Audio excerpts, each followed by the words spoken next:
First of all, I want to say that I feel that the 4th of July, which some people just quote unquote celebrated, should actually be turned into a national day of mourning. And if you're offended by that statement, get as offended as you like. Okay? Because if you think July 4th is anything for modern Americans to celebrate, quote unquote, you are delusional. You are a naive, delusional, brainwashed child if you think July 4th is cause for celebration. July 4th in the modern day should be a day of mourning and sad contemplation for the ultimate sacrifices that human beings made to attempt to procure for future generations, for themselves and for future generations, a small modicum of human freedom. And that ultimate sacrifice was completely and utterly squandered by human beings ever since. This is the state of freedom and liberty in the United States and actually throughout the world. It weeps for humanity. July 4th should be a day of national mourning, not celebration, to anyone who considers themselves awakened and paying any attention to the events that are truly taking place in our world, and especially here in America. I made this slide a couple years back, and I think, it uses this old saying that has been out there quite a bit. I refined it a little bit and just dressed it up aesthetically. Our forefathers did not politely protest the British. They did not vote them out of office, impeach the king, march on the Capitol, or ask permission for their rights.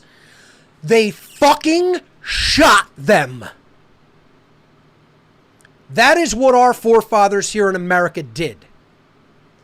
Now, you can go on and on and on about how, yes, they procured that modicum of freedom for only a percentage of people and didn't do that for everyone. Fully agreed. They weren't at the level of consciousness to understand that freedom cannot be held back from anyone. That being said, they did procure it sufficiently such that at least the people who came after them could go past them in consciousness and even have this conversation. And even put a slide like that up on thousands of people's screens throughout the world. Okay? So, freedom is a stepping stone process. Should it be understood all at once? Yeah, it should by anyone with common sense. This slide should be understood by anyone with common sense.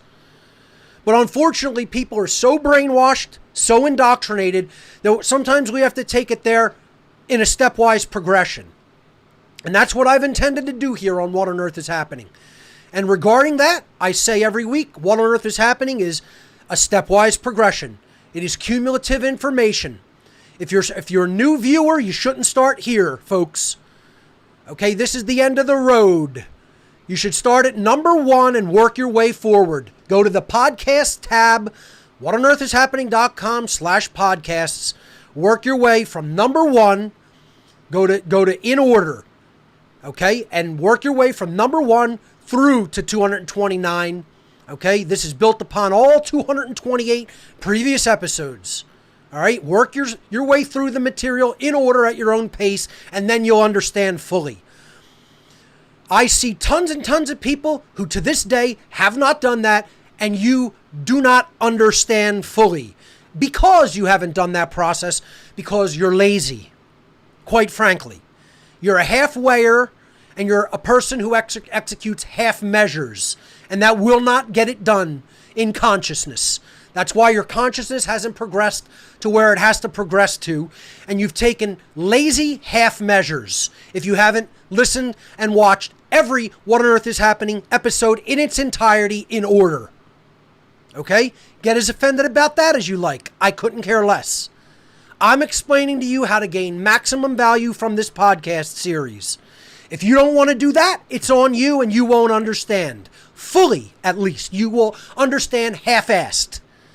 Which really, you might as well not bother, quite frankly. So let's go back to the slides.